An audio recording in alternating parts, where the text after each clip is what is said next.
Ano ito? Hindi mangyayari yon. Nakita ng katrabaho sa tabi ang ganito, nag-alala at nagtanong sa akin. Hoy, ayos ka lang ba? Kung pagod ka na, magpahinga ka na. Si Hamson Zim ay nananatiling mahinahon sa pag-isip, galit na hindi maipaliwanag ang eksena ng pagkatalo ni Park Hyun. Hawak ni Hamson Zim ang sandok ng pagkain, ang madilim na atmosfera ay bumalot. Tiningnan ni Hamson Zim si Daegun at mahina na sinabi, kung kailangan, aayusin ko muna siya bago mangyari iyon. Nakaupo si Daegun sa kabilang bahagi, may pakiramdam na may hindi maganda. Tiningnan niya sa paligid at nag-assess, biglang nilamig ang likod niya, siguro medyo sensitibo siya nitong mga araw na ito. Itinaas ni Lee Sung-hun ang kamay at tinapik ang baso, nagsalita, Emma, Daegun, tapos na ang pagsusulit at field trip. Nagpatuloy si Lee Sung-hun, ngayon, ang natitirang gawain ay si Park Hyun. Sumang-ayon si Man-ho na nakaupo sa tabi ni Daegun. Tinanong nila si Daegun, tama ba? Ano ang plano mo? Naiinis na sagot ni Daegun, ano pa ba ang gagawin, tulad ng dati? Narinig ni Lee Sung-hun yon at nag-analisa, kung i-categorize, si Park Hyun sa Yeonji ay itinuturing na higit sa lahat. Hindi siya pwedeng baliwalain tulad ng iba. Medyo pagod si Daegun at medyo natuwa sa sinabi, nag-alala si Lee Sung-hun at nagpayo, hindi ito biro. Napangiti si Lee Sung-hun at nagdagdag ng ilang salita, pero sa totoo lang, matagal na siyang hindi lumalabas. Kahit gustong labanan, mahirap siyang makita. Nakinig si Daegun at nag-isip, tama nga, mahirap talaga. Si Park Hyun ay nabanggit din sa proyekto, kailangan kong labanan siya para matapos ang proyekto. Sa dapit hapon, ang paglubog ng araw ay nagbabalot ng gintong liwanag. Sa isang marangyang bahay, may narinig na buntong hininga na may kasamang iiti. Pumasok si Park Seo-ji sa bahay, pagod at nanghihina, dahan-dahang naglakad. Nakita ang tao sa harap at sinabi, Kuya, matagal ka nang hindi umuwi. Hindi pinansin ni Park Hyun, dumaan lang at tiningnan siya ng bahagya. Hindi rin pinansin ni Park Seo-jae, tinanong lang, saan ka naman pupunta ngayon? Sige, paalam na. Nakita niyang papasok na si Park Seo-ji sa kwarto, umikot si Park Hyun at pinaalalahanan, sandali. Mukhang nabawasan ang taba at timbang niya, nakikita kong wala ka ng lakas.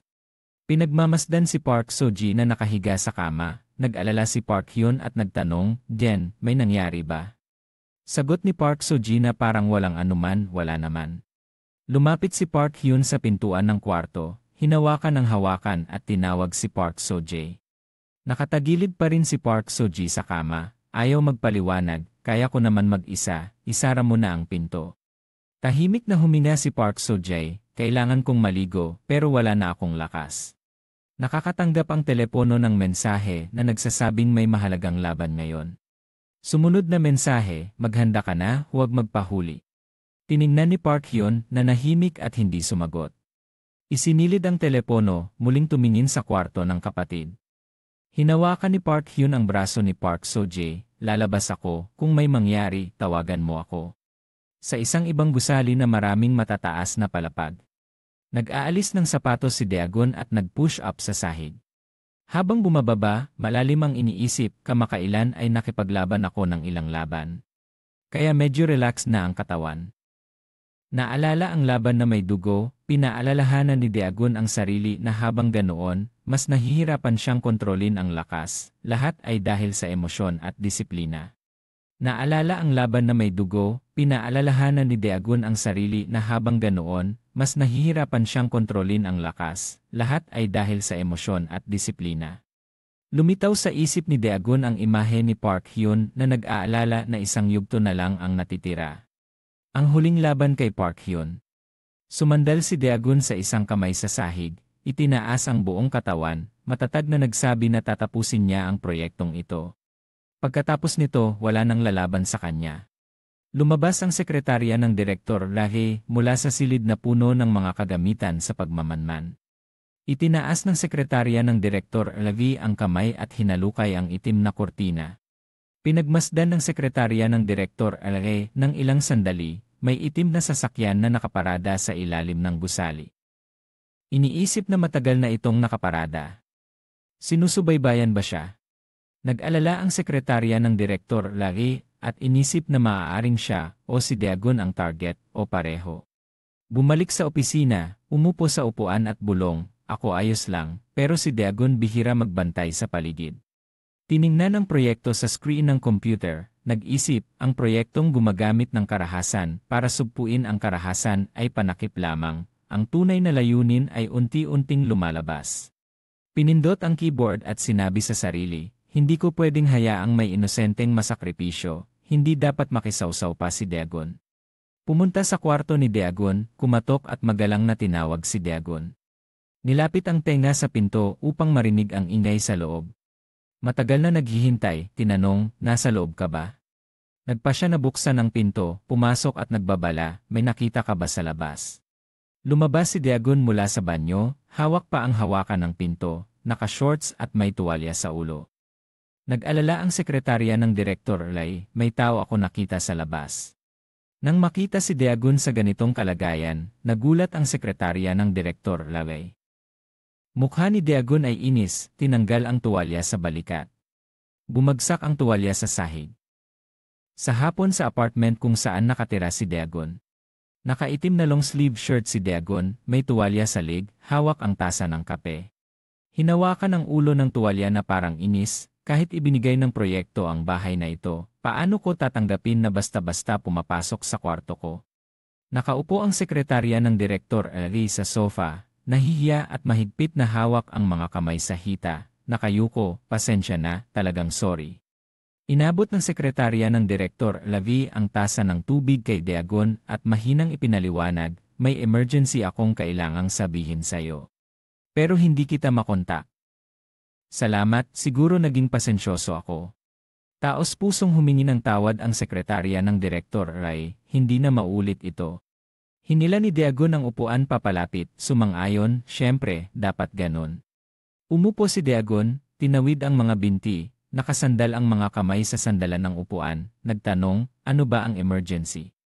Naalala ng sekretarya ng Direktor Lay ang sasabihin, Ipinahayag ng sekretarya ng Direktor Lay, bagamat nagpapatuloy ang proyektong gumagamit ng karahasan para sugpuin ang karahasan. Dagdag pa, "Gusto kong itigil mo ito ngayon." Medyo nagduda si Dagon, hindi maintindihan ang nangyayari. Sa arena ng mga mandirigma, narinig ang masiglang boses ng host, "Hintayin natin ang ating manlalaro ngayong araw." Nakatayo si Park Hyun sa isang sulok, ang buhok ay bumabagsak sa makikitid na mga mata, sa madilim na basement. Nakayuko si Park Hyun na naka-cross arms at nakasandal sa pader, sinabi sa taong nag-ehersisyo sa harap niya, mukhang mahina siya, mahirap siyang talunin ni Park Hyun. Bahagyang umiti si Park Hyun at nag-isip, ang mga gago na nagsasabi ng ganyan ay walang alam sa tao. Tama ba? Pinagdugtong-dugtong ni Park Do-chin ang mga kamay, iniikot ang mga pulso at sumagot, "Sa totoo lang Tumalon si Park Do-chin, mabilis na tumakbo palabas, habang tumatakbo ay sumigaw, "Kabaligtaran, tama ba?" Sino ba? Ang host sa arena ay nagwaving sa likod kung saan naghahanda ang mga manlalaro, "Tanggapin natin ang bagong mukha." Sa unang paglabas niya, itinakda niya ang layunin na makuha ang kampeonato. Tumalon si Park Do-chin sa ibabaw ng hadlang sa arena. Sa sinabi ni Akoksi na ang bagong tao ay puno ng enerhiya. Itinaas ni Akoksi ang kamay patungo kay Park Do-chin na naglalapag, at inihayag na malalaman ang pangalan niya. Nang sinabi ni Akoksi ang kanyang damdamin, lumingon siya ng may kasabikan, sumigaw, "Hindi ka panipaniwala, sabik na akong hintayin ang sandali na lalabas siya."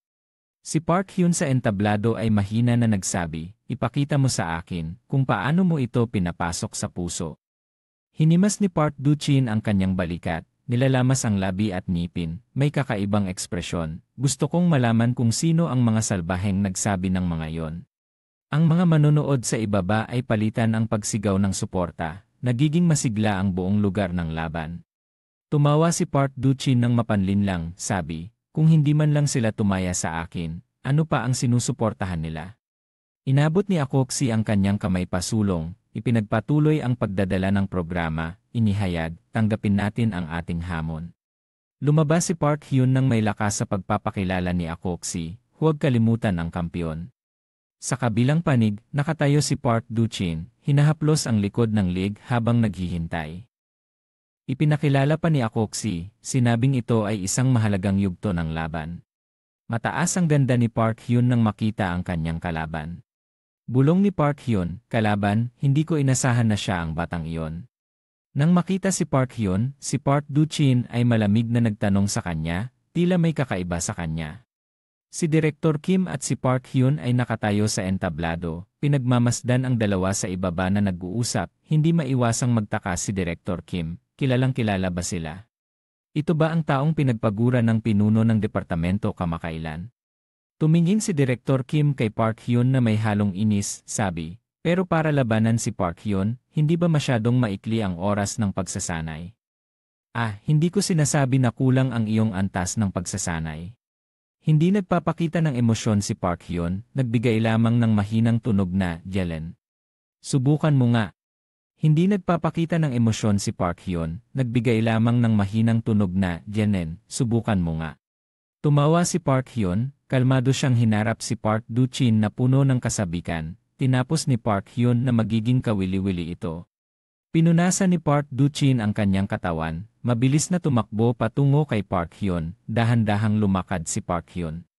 Nang makita ni Park Do-chin na itinaas ang kamay para suntukin, handa na rin si Park Hyun, ngumiti siyang malugod. Isang malakas na suntok ang ibinato ni Park Hyun, muling tumayo si Park Do-chin, pinunasan ang sarili at sinuntok si Park Hyun. Tinanggap ni Park Hyun ang malakas na suntok. Gamit ang pagkakataon, nagpatuloy si Park Do-chin sa pag-atake, sinipa ang likod ng tuhod ni Park Hyun. Ang paa ni Park Do-chin ay kumapit sa siko ni Park Hyun, malakas na sumagot si Park Hyun na nagpatumba kay Park Do-chin sa lupa. Lalo pang naging mabagsik ang mga mata ni Park Hyun. Hinila ni Park Hyun ng malakas ang kamay pabalik. Malakas na sinuntok ni Park Hyun ang kalaban, tumingin siya sa likod kung saan nakatayo si Park Do-chin.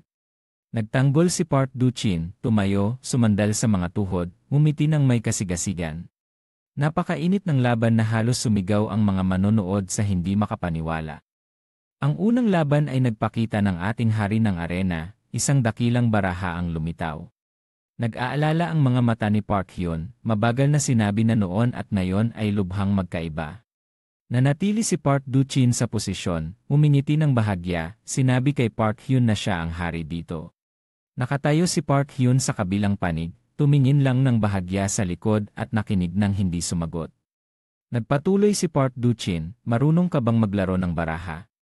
Lalong lumalim ang ngiti ni Park Do-chin, may bahagyang pag-ubo, sabi, ang baraha ay maaaring talunin ang hari.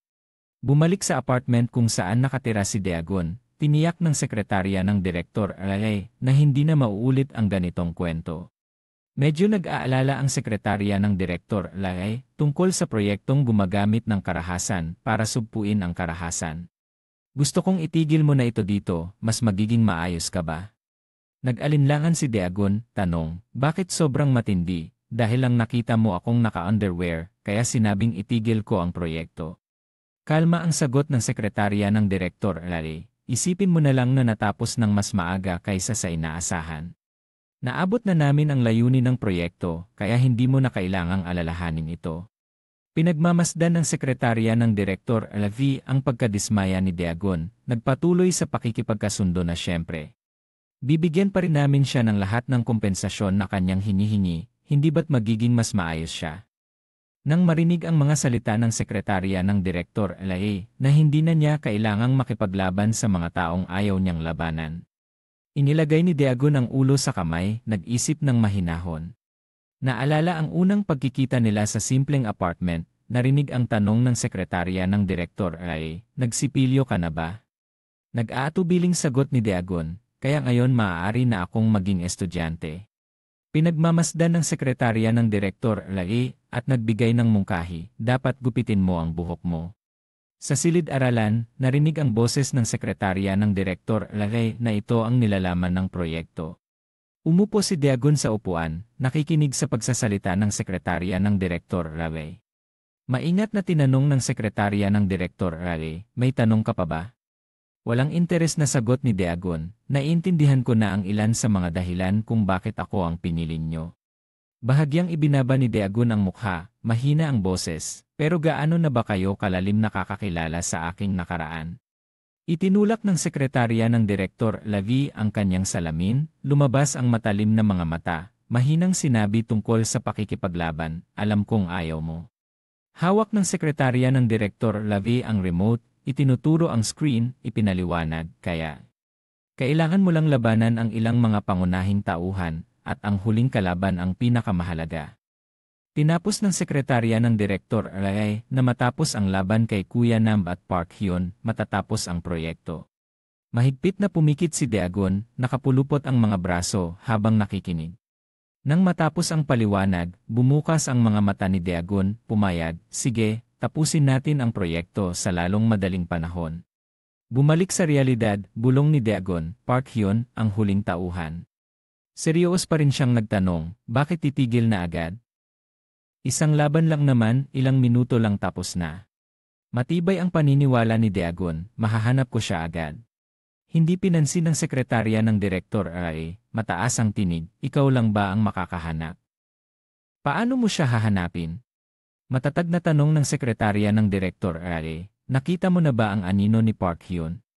Tahimik si Daegon, walang masabi.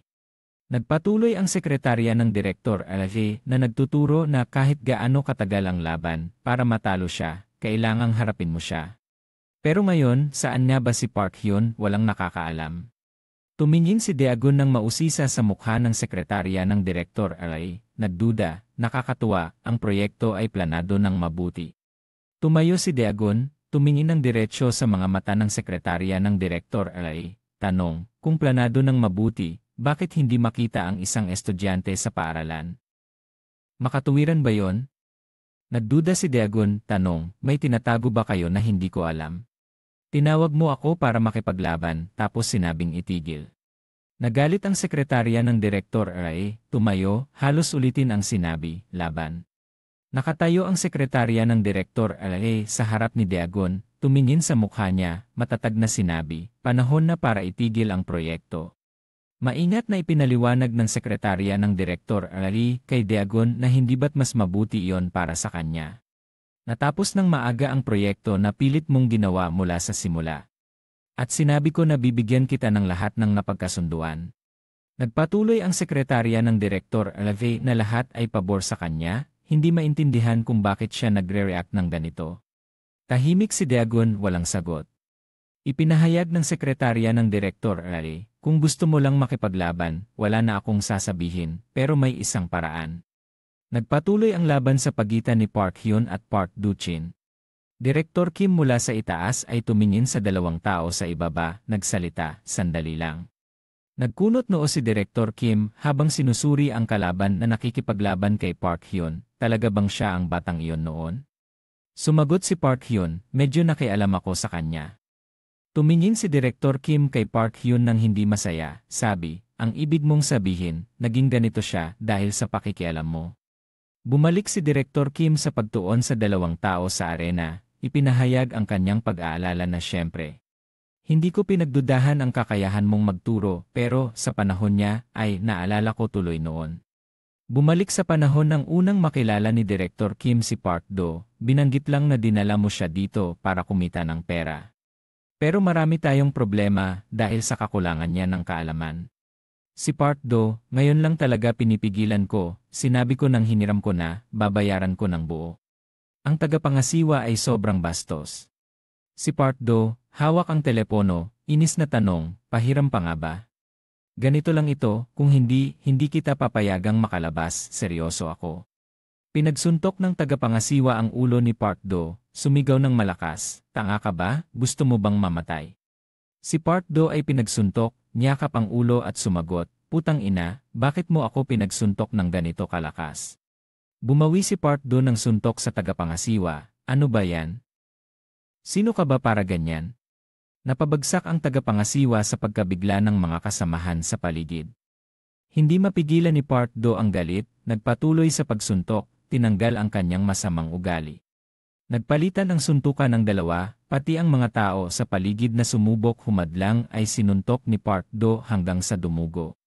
Nang makita ang kaguluhan, tinanong ni Direktor Kim, sino ba ang baliw na yan? Si Park Do ay patuloy na nakikipagbuno sa dalawang tao sa tabi, sumigaw, bitawan niyo ako. Sa gitna ng kaguluhan, pumasok si Park Hyun ng seryoso. Nakadikit si Park Hyun sa pader, umiti habang nagsalita, "Salamat sa lahat, hindi na kailangang ganito, pwede mong gamitin ang katawan mo para magbayad ng utang." Nang marinig ito ni Park Do, lalo pang sumiklab ang galit, inis, "Bakit lagi mong binabanggit ang katawan ko, talagang pervert ka." Lumiko si Park Hyun at umalis, iniwan ang isang utos, "Dalhin mo siya sa silid ni Guro Iay." Pinalo ni Park Do ang lupa patungo kay Park Hyun, umalis habang sumisigaw, "Hintayin mo.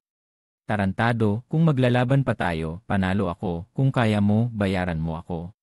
Sa isang lumang bodega, nakahiga si Park Do sa isang rolyo ng banig, nagbabanta si Park Hyun, "Siguro hindi mo alam ang takot, ano?" Inalis ni Park Hyun ang manggas ng kanyang damit, tinitignan siya at sinabi, "Sige, magtutulungan tayo, pagkatapos ay ayusin mo ang sarili mo." Sabi niya, inilagay ni Park Hyun ang dalawang kamay sa buo. Itinuro ni Direktor Kim papasok ng silid, nagsabi, "Nakikita mo rin yan, di ba? Alam ko na wala siyang pag-asa." Mukhang pagod si Park Hyun, tumingin kay Direktor Kim, nagulat, "Kakanselahin ko ang ibang schedule, magtutuon ng pansin sa personal na pagsasanay para sa kanya at sa iba pa." Nagulat si Direktor Kim, tanong, "Bakit?" "Sabi mo mahina siya." Seryosong sinabi ni Park Hyun, "Sigurado ako, siya ang pinakamahina dito, malinaw yon." Naalala ang imahe ni Park Do na nakahiga sa silid, dagdag ni Park Hyun, "Pero may hindi ka panipaniwalang potensyal siya." Naguluhan si Direktor Kim, sagot, "Ang batang iyon? Siguro may magandang katawan siya." Dagdag ni Park Hyun, kabaligtaran, hindi niya magamit ang katawan niya, kasama na Ang imahe ni Park Do na nakikipaglaban kay Park Hyun kanina, tinatasan ni Park Hyun ang elasticity, pagbabago, lakas, at halos perpektong proporsyon ng katawan. Nang iwasan ni Park Hyun ang suntok ni Park Do, napansin niyang hindi gaanong malakas ang katawan, at ang atake ay walang plano kaya ang teknikal na aspe. Nang iwasan ni Park Hyun ang suntok ni Park Do, napansin niyang hindi gaanong malakas ang katawan, at ang atake ay walang plano kaya ang teknikal na aspeto ay pinakamahina. Nagpatuloy si Park Do sa mga sunod na suntok pero palaging palpak, kaya napagtanto ni Park Hyun na ang teknikal na bahagi ang pinakamahina. Ang isa pang suntok ni Park Do ay hindi tumama, tinasa pa ni Park Hyun at sinabi ng mas eksakto. Sa pagtingin ni Park Hyun sa matatag na mga mata ni Park Do, sinabi niya ng matatag, may tendensya siyang mabigo ng malala. Naalala ni Park Hyun ang laban ni Park Do at sinabi na ang pakikipaglaban ay parang paglalaro ng baraha, kung puro hula lang ang alam. Ang baraha ay parang bomba na unti-unting sumasabog, kaya ang paraan ng paglalaro ni Park Hyun ay siguradong talo. Pinagsuntok ni Park Hyun ng malakas ang pisngi ni Park Do para tapusin ang laban, at pagkatapos ay sumugod siya ng parang paru-paro sa apoy. Kaya may tendensyang hindi na makikita ang liwanag. Ang solusyon ay simple lang, kailangang mapansin ng manlalaro ang kakaibang problema. Hinayaang ilagay ni Park Hyun ang kamay sa bulsa, habang pinagmamasdan si Park Do na nakahiga ng walang buhay, tinasa kung kaya nilang manalo gamit ang ganitong estilo. Sinabi pa ni Park Hyun kay Park Do, "Gusto ba talaga nilang ituloy ang ganitong laro?" Si Park Do ay dahan-dahang bumangon, tanong, "Ano ba yan?" Bumalik sa kasalukuyang arena, sinabi ni Park Hyun, kung hindi niya kayang talikuran ang tinatawag na sugal, gamitin ang paradox. Ipinakita ni Park Do ang baraha kay Park So-ji kasabay ng sinabi ni Park Hyun. Sa halip na hulaan ang baraha, pilitin ang kalaban na hulaan ito. Magkatapat sina Park So-ji at Park Do. Tumingin si Park Hyun kay Park Do na nag-isip, sinabi, "Maraming paraan para umatake. Pero hindi niya kailangang isipin kung alin ang gagamitin." Nagpunas si Park Do at naghanda para sa panibagong atake, dagdag ni Park Hyun, patuloy na pilitin ang kalaban na isipin kung paano siya umatake. Sa paraan ng pag-atake ni Park Do, sinabi ni Park Hyun na sa maraming paraan ng pag-atake. Kailangang isipin ng kalaban kung alin ang tunay na atake. Sinabi ni Park Hyun na kailangan niyang isipin kung ano ang nasa likod ng mga atake. Naiwasan ni Park Do ang suntok ni Park So-ji, ginamit ang paa para hawakan si Park So-ji at pinigilan siya. Ginamit ang kahinaan ni Park So-ji, paulit-ulit na sinuntok at sinipa ni Park Do. Ginamit ang kahinaan ni Park Seo-jae, paulit-ulit na sinuntok at sinipa ni Park Do. Pumikit si Park Seo-ji at hinulaan ang mga suntok ni Park Do. Sinabi ni Park Hyun na kailangan niyang isipin kung ano ang nasa likod ng mga atake. Sinabi ni Park Hyun na kailangan niyang isipin kung ano ang nasa likod ng mga atake. Nag-away sila na parang totoong laro ng baraha. Tinanong pa ni Park Hyun kung may nakatagong atake ba. Naglaban sila at pinagmamasdan ang isa't isa. Sinubukan ni Park Do na suntukin ng malakas ang ulo ni Park Seo-ji pero napigilan ni Park Seo-ji gamit ang kamay. Nagulat si Park Do, napigilan. Pinagsuntok ni Park Do ang tiyan ni Park Seo-jae. Kalmadong iniiwasan ni Park Seo-ji at sinagot ng isang matinding suntok. Napaupo si Park Do sa sahig, si Park Seo-ji naman ay nakatayo gamit ang isang kamay. Malakas ang ulo ni Park Seo-ji pero napigilan ni Park Seo-ji gamit ang kamay. Nagulat si Park Do, napigilan. Pinagsuntok ni Park Do ang tiyan ni Park Seo-jae. Kalmadong iniiwasan ni Park Seo-ji at sinagot ng isang matinding suntok. Napaupo si Park Do sa sahig, si Park Seo-ji naman ay nakatayo gamit ang isang kamay. Sinabi ni Park Do na buhay pa siya at itinaas ni Park Seo-ji ang katawan. Tahimik na humanga si Direktor Kim mula sa itaas, hindi makapaniwala, sabi niya sa maikling panahon ay umangat na siya sa ganitong antas. Totoo ba? Agad na ipinaliwanag ni Park Hyun na ang susi ay hindi lang sa teknikal na suntukan o hindi pag-alam. Tulad ng laban ni Park Seo-ji kanina. Ngayon, sina AV at Soja, si Park Hae-gon ay sinusuri ang mga galaw at teknik ng pagsasanay kung ito ba ay epektibo kay Hee. Sa ngayon, nasa ring sina AV at Park Do ay naghahanda ng posisyon para ipagpatuloy ang laban, si Park Hae-gon ay nagsabi muli. Binigyan ko lang siya ng isang patak ng pinakamalakas na gamot, ang paraan ng kanyang pagharap kay AE ngayon ay dahil sa pagpasok ng isip. Nagtaka si Direktor Kim at nagtanong kung dahil ba ito sa ni. Si Park Hae-gon ay tapat na sumagot na pangunahing epekto ng gi ito, ngunit may mga side effect din. Ngunit ang buong katawan, mga litid at buto ni AE ay na-stimulate, bahagyang pumikit si Park Hae-gon at ipinaliwanag pa na dahil dito. Ang paggamit ng apoy ay may limitadong dami, bagaman bihira, may ilang mga eksepsyon na walang side effect. Naguluhan si Direktor Kim at inulit ang mga salitang eksepsyon na walang side effect. Mahinang sinabi ni Park Hae-gon na sa halip na artipisyal na pagpasok ng isip. Sa oras na ito, hinawakan ni Park Do ang balikat ni Park Hae-gon, sa puna ni Park Hae-gon, ang katawan ng mga taong ganito ay pumapasok ng isip sa natural na paraan. Kaya ganap nilang nasisipsip ang eni at walang anumang side effect, maaaring pumasok ng isip sa pinakasimpleng paraan. Tumakbo si Park Do nang mabilis patungo kay Eli at tumama ng kamao, ngunit nakaiwas si Eli. Tumakbo si Park Do nang mabilis patungo kay Eli at tumama ng kamao, ngunit nakaiwas si Eli. Bumalik si Eli ng suntok pabalik kay Park Do, paulit-ulit silang nagpalitan ng suntok. Matagal na nilang pinag-isipan ni Park Do na mas mabuting paikotin ng dahan-dahan. Nasa likod ni Eli si Park Do at tahimik na iniisip, ngunit ang kalaban ay si Eli. Sabi ni Park Do, nakita niyang may pagkakataon at sumugod, iniisip sa ulo na kailangang magplano ng maayos sa halip na umasa sa swerte, at tapusin ito ng perpekto. Iniisip sa ulo na kailangang magplano ng maayos sa halip na umasa sa swerte, at tapusin ito ng perpekto. Sa itaas ng mga manonood, muling nagtanong si Direktor Kim, ano sa palagay mo, matutunan ba ni AE? Maikli ang sagot ni Park Hae-gon, ano? Malaki ang mga mata ni Park Hae-gon at nagpasya, sa palagay ko. Habang patuloy ang matindi nilang laban sa ibaba. Iniisip ni Park Do na hindi maganda ang nangyayari. Naiulat na na-counter si AE kaya nagulat siya. Maliwanag ang mga mata ni AE, inilabas ang malaking kamao, tumingin si Park Do. Hindi nakapag-react si Park Do, tinamaan siya ni AE ng malakas, at sinabi na wala ng paraan para talunin ito. Huminga ng malalim si Park Do na may sakit na kitang-kita ang mga ugat sa noo. Nagpatuloy si AE sa pag-atake kay Park Do na naitulak ng diretsyo sa bakod ng ring. Humiga si Park Do sa sahig habang nakatayo pa si AE. Doon, nagulat si Direktor Kim at sumigaw, anong nangyayari?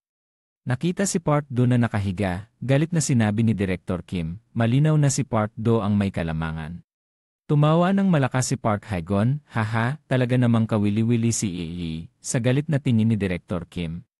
Nakataob ang mga braso ni Park Hae-gon at pinipigil ang galit, binigyan ko siya ng marami, pero nagpe-perform lang siya. Nakaharap si Yi kay Park Do at tumingin pataas sa sinabi ni Park Hae-gon, ganito lang ba? Malamig ang tingin ni Yi, bahagyang natakot si Park Hae-gon at sinabi, kung ganoon, salubungin mo siya mula sa likod. Naitulak si Park Do at tinamaan ng malakas na suntok ni Yi. Sinubukan ni Park Do na suminga ng laway, nangingibabaw ang mga ugat sa noo, lalo pang tumigas ang mukha. Nagpatuloy si Yi sa pag-atake, kaya tumama si Park Do ng diretsyo sa bakal na pintuan ng ring at bumagsak. Nagulat si Director Kim at sumigaw, kahapon lang. Sa puntong ito, nakatayo si Yi at tinitingnan ang katawan ni Park Do na walang galaw sa sahig. Nagtanong si Director Kim nang may takot, ano ba ito? Sa pagkawala ng kalmadong ni Director Kim, nanatiling kalmado si Park Hae-gon at sinabi na parang inaasahan na niya ito, masakit ba? Hindi naman ito nakakagulat. Tumawa ng masaya si Park Hae-gon na parang normal lang ito, tulad ng dati. Pinapayagan ni Yi ang kalaban na makatakbo ng ilang suntok. Nakatulog si Park Do sa sahig at huminga ng malalim. Ipinaliwanag ni Park Hae-gon ang taktika ni Yi na tapusin ang kalaban sa itinakdang oras, tapos na. Nakatayo pa rin si Yi na parang estatwa, pinagmamasdan si Park Do na hindi gumagalaw. Hindi bumangon si Park Do at nag-iisip kung ang mga walang muwang na kilos niya ay sadyang ginagawa. Tumingin si Park Do kay Yi at inisip na sinasadya ito. Nakataob ang mga braso ni Park Hae-gon habang tahimik na pinagmamasdan. Sa panlabas ay parang katulad ng ibang laban, ngunit siguro napansin na ni Yi na mas umunlad si Park Do. Lahat ay dahil sa maraming epekto ng Yi. Tumingin si Park Do kay Yi at inisip na sinasadya ito. Bumulong si Park Hae-gon para marinig ni Yi, ngayon, nararamdaman mo na ba ang stimula? Sa apartment ni Daegon, nagtaka siya tungkol sa underground ring. Bahagyang pumikit ang kalihim ni Director Ravi at ipinaliwanag, tinatawag itong club ng sa ilalim ng pamumuno ng punong tagapangulo. Ang mga pangunahing manlalaro ay sina Park Do at Yi na kasalukuyang naglalaban bilang mga atleta. Lumitaw ang imahe ni Director Ravi sa isipan ni Daegon. Nagtataka siya kung bakit may kinalaman ang punong tagapangulo sa underground ring at iba pa. Dahan-dahang naisip ni Daegon si Park Hae-gon na may hawak na isang tabletang inilagay sa bulsa, nangangahulugan ng club ng Nagulat si Daegon nang makita ito, iyon ay si Park Hae-gon. Bakit may tawag mula sa kalihim ni Director Ravi ang punong tagapangulo? Inabot ng kamay ang kalihim ni Director Ravi, ngunit hinawakan ni Daegon ang pulso niya. Inabot ng kamay ang kalihim ni Director Ravi, ngunit hinawakan ni Daegon ang pulso niya. Tinanong ng kalihim ni Director Ravi, ano ba ang iniisip mo? Napagtanto ni Daegon na mahigpit niyang hawak ang kamay ng kalihim ni Director Ravi. Mabilis siyang bumitaw at medyo nahihiya, pasensya na, sobra lang ang iniisip ko. Napasakit ang pulso ng kalihim ni Director Ravi at tinanong kung ayos lang siya. Pinisil niya ng bahagya ang pulso, hindi ko alam ang iniisip mo, pero walang dapat ipag-alala. Hindi kita pinapapasok doon. Lumiko na ang kalihim ni Director Ravi at naghanda ng umalis, tiningnan siya ni Daegon habang papalayo. Habang naglalakad, sinabi ng kalihim ni Director Ravi, mas masahol pa doon kaysa sa inaakala mo. Hindi namin hahayaang pumunta ka sa ganoong lugar, pero ang problema ay... Dumating sila sa pinto, tinanggal ang itim na kortina, at bumalik si kalihim ni Director Ravi. Gusto ng punong tagapangulo na makuha ka. Hindi maintindihan ni Daegon, bakit? Ipinaliwanag ng kalihim ni Director Ravi na gusto niyang maging atleta tulad ni Yi. Hindi makapaniwala si Daegon sa sarili, iniisip paano ang isang punong tagapangulo ng institusyon ng edukasyon ay may kinalaman sa mga ganitong lugar.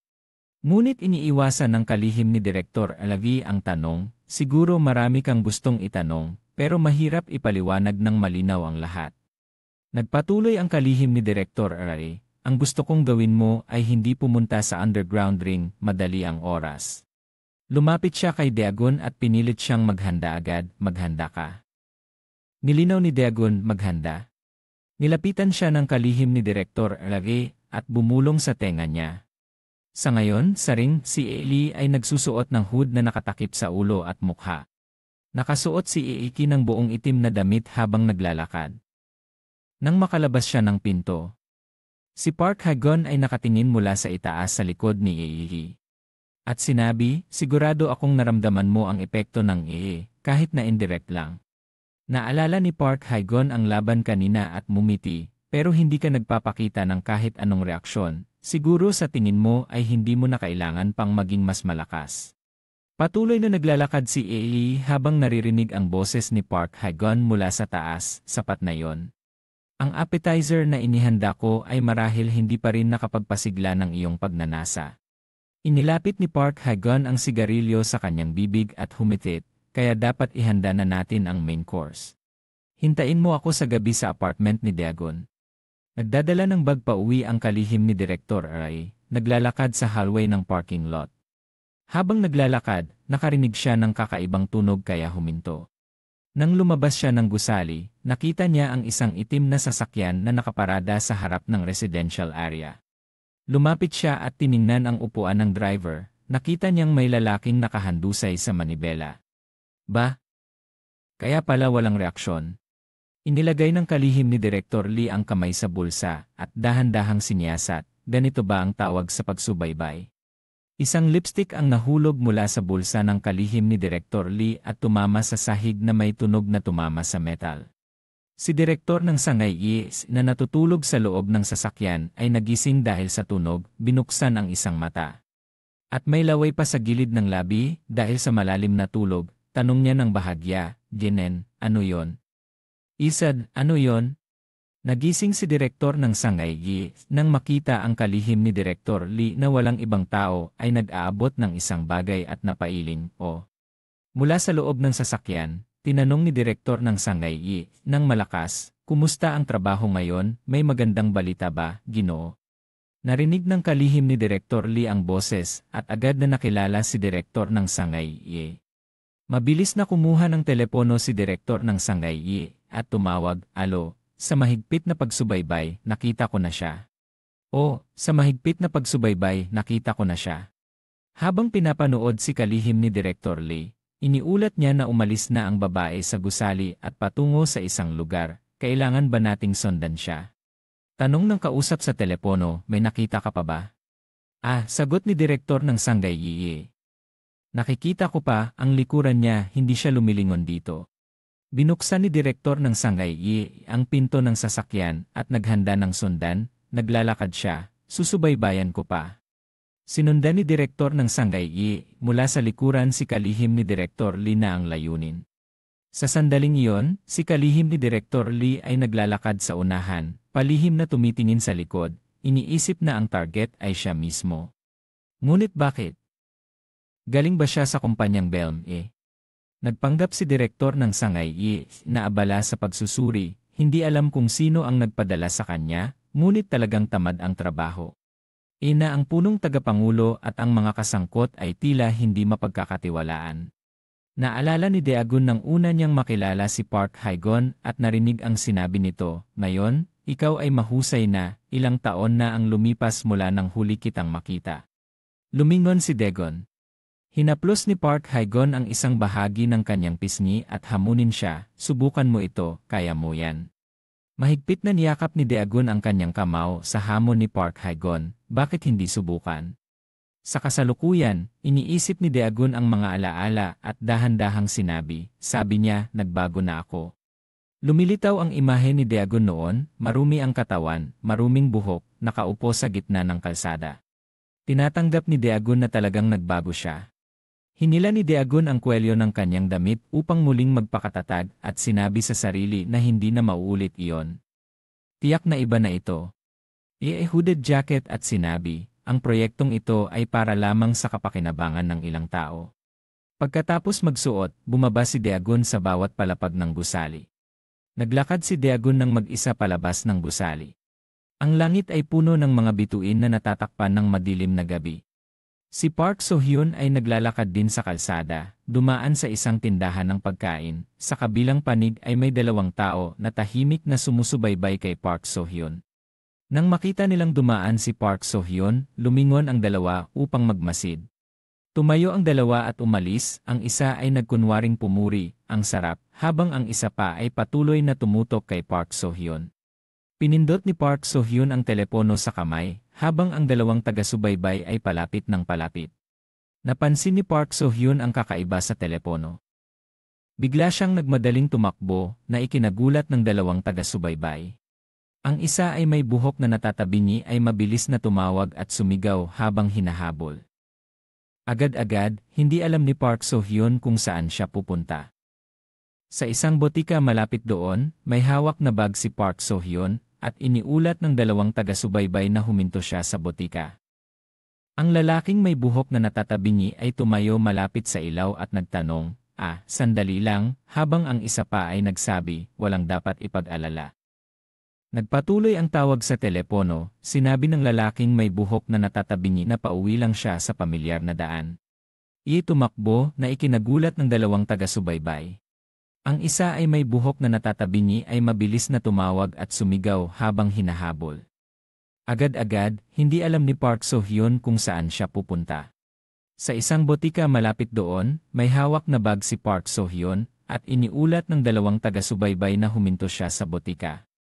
Ang lalaking may buhok na natatabingi ay tumayo malapit sa ilaw at nagtanong, sandali lang, habang ang isa pa ay nagsabi, walang dapat ipag-alala.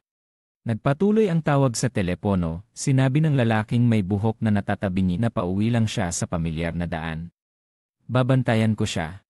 Nagtaka ang lalaking may buhok, bakit biglang pumunta si Park So-hyun dito? Sa telepono, lumabas ang mensahe mula kay Park Suzy, Kuya, pauwi na ako, bumili ka ng gamot para sa akin. Hindi naman seryoso, kaya huwag ka nang mag-alala, tahimik lang bumili ng gamot at pupunta dito. Ay si Park Suzy, namumula ang mukha, pagod at may bahagyang sipon, bakit ang sama ng pakiramdam ko? Hindi ito parang sipon. Hindi ito parang sipon. Nakatago si Park Suzy sa unan, isang kamay ay dahan-dahang nagtatype ng mensahe, kailangan mo ba akong dalhin agad? Hindi pwede, masyado akong masakit, hindi sapat ang mensahe na yon.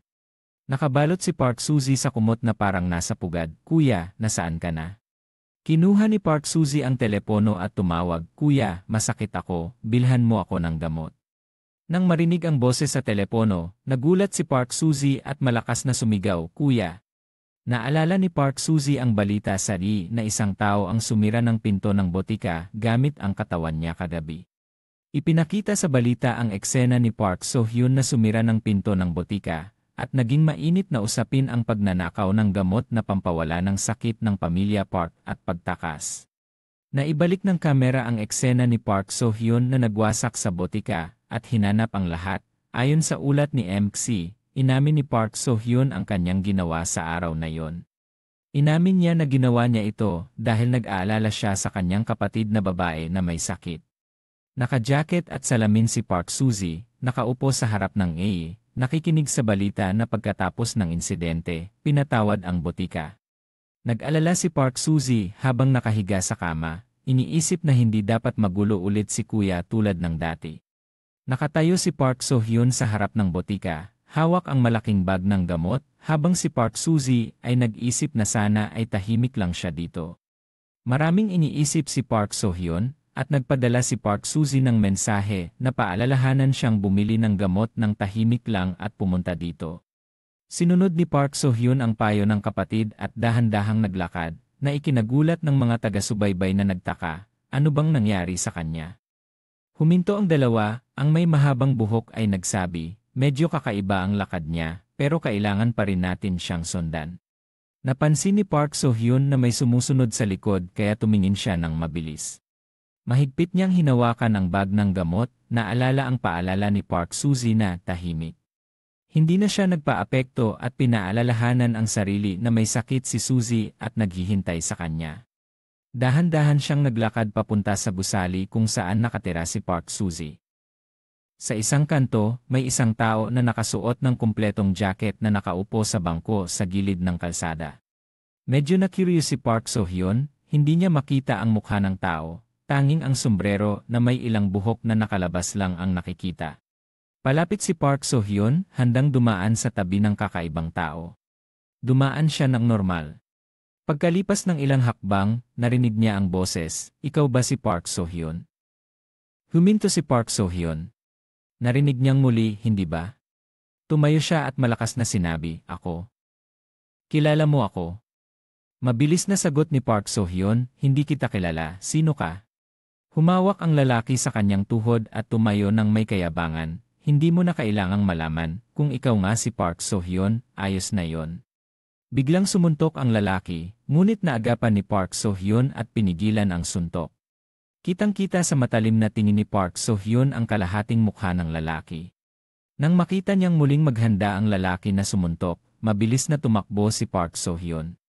Habang tumatakbo, hinahabol pa rin siya. Biglang tumigil ang lalaki, tumawa si Park So-hyun at sinabi, "Ha, hula ko, ikaw ay..." Nang makita ang mukha ng lalaki, dagdag ni Park So-hyun, "Kaon Daegun." Sa apartment kung saan nakatira si Kaon Daegun, hapon na. Nag-aalala ang kalihim ni Director Lee, "Ang sasabihin ko sa iyo ay hindi laban sa underground arena." Sa harap ni Kaon Daegun, ipinakita ng kalihim ni Director Lee ang paraan para mapanalo laban kay Park So-hyun. Dahil kumpiyansa siya, kaya sinabi niya ito.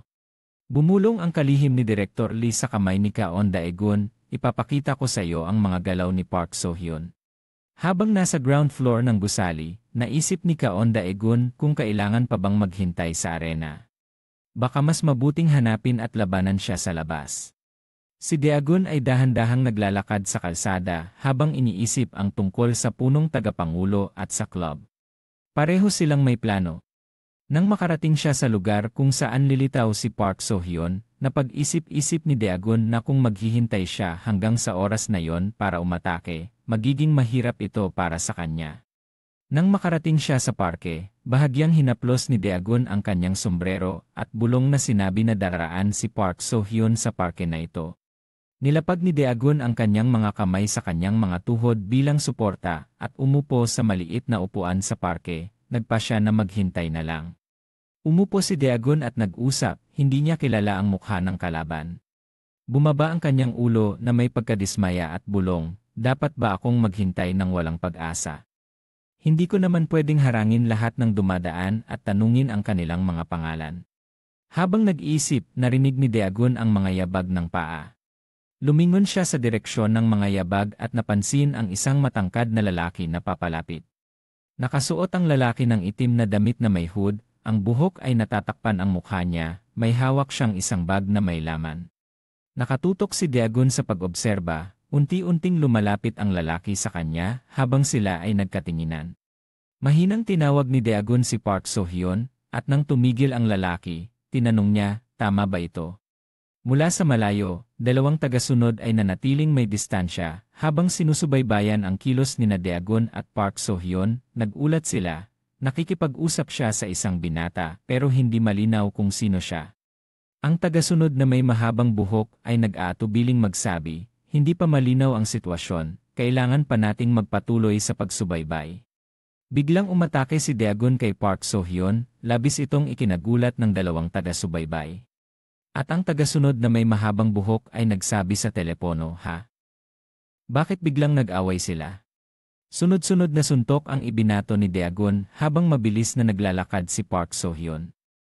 Sinikap ni Daegun na habulin si Park So-hyun mula sa likuran, ngunit tinanggal ni Park So-hyun ang kanyang sombrero at huminto. Sinabi, "Hulaan ko, ikaw si Daegun." Sunod-sunod na suntok ang ibinato ni Daegun habang mabilis na naglalakad si Park So-hyun.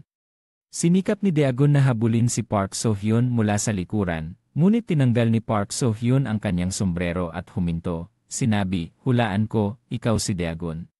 Itinaas ni Daegun ang kanyang sombrero upang ipakita ang kanyang mukha at tinanong, "Paano mo nalaman?" Medyo nagulat si Park So-hyun. Sagot ni Park So-hyun ng may interes, "Hindi ko rin alam kung paano ko nalaman." Nakatayo silang dalawa ng ilang hakbang ang pagitan, dagdag ni Park So-hyun, "Siguro dahil sa kutob ko. Ikaw ang pinakamalaking banta na binanggit ni Park Hae-gon." Tapat na sinabi ni Daegun, "Nandito ako, hindi ko dapat pansinin si Park Hae-gon, ito ang aking layunin." Ngayon ako ang Daegun ng pribadong paaralan. Malamig na tugon ni Park So-hyun, hindi mahalaga, kung gusto mong lumaban, tatanggapin ko. Hawak pa rin ni Park So-hyun ang bag at nagbigay ng senyas, wala tayong maraming oras, kaya gusto kong matapos ito ng mabilis. Inilagay ni Park So-hyun ang bag sa tabi ng upuan at sinabi, sige, gusto ko rin ng mabilis. Ang matalim na tingin ni Park So-hyun ay naghanda ng suntok. Malakas na bumagsak ang suntok ni Park So-hyun, ngunit naiiwasan ito ni Daegun. Walang ipinakitang emosyon si Daegun habang si Park So-hyun ay may nakatuon na mukha. Nagpatuloy si Park So-hyun sa pagsuntok, habang si Daegun ay patuloy na iniiwasan ang mga suntok. Naglunsad si Daegun ng kontra at napansin na sa kabila ng malaking katawan ni Park So-hyun, ang mga galaw niya ay napakagaan. Habang iniisip ni Daegun ang susunod na suntok, siya ay umatake at umiwas ng napakagaan. Parang si Park So-hyun ay tumalon upang maiwasan ang suntok ng madali. Tumayo ng matatag si Daegun upang makabawi, si Park So-hyun ay bahagyang yumuko pasulong at lumingon kay Daegun. Tumakbo si Park So-hyun papalapit kay Daegun. Nang ilapit ni Daegun ang kamay para sa isang matinding suntok, hinawakan ito ni Park So-hyun. Unti-unting nagkapitan ang kanilang mga kamay, ang isang kamay ay naging kamao habang ang isa ay hindi. Matapos ang sandaling iyon, nagpasya si Park So-hyun na magpatuloy sa suntok, napatingin si Daegun ng may babala. Sa pagkakataong ito, naitaboy ni Daegun ang suntok, muling naganap ang pagtutunggali ng lakas sa pagitan nila. Naglabas si Park So-hyun ng isang malakas na suntok, ngunit agad itong naiiwasan ni Daegun. Nagniningning ang mga mata ni Daegun, inihanda ang kanyang kamay para sa kontra. Nakita ni Park So-hyun ang panganib ngunit hindi nakaiwas sa oras, tinamaan siya ng suntok. May kaunting dugo sa likod ng kamay ni Park So-hyun, malamig na tumingin si Daegun. Ang kamay ni Park So-hyun ay nanginginig sa bawat paggalaw. Hindi makapaniwala si Daegun habang tinitingnan ang kanyang sariling kamay na nanginginig din, iniisip niya na hindi siya papayagang saktan ni Park So-hyun. Tiningnan ni Daegun ang mga maliliit na mata ni Park So-hyun na walang anumang awa, naisip niya na kung saktan niya si Park So-hyun, magkakaroon ito ng problema. Sa kalsada sa tabi ng gusali kung saan nakatira si Daegun. Ang ilaw ng poste ay tumatama sa kalihim ni Director Lee, na inilalagay ang kamay sa kanyang bulsa at naghahanap ng isang bagay.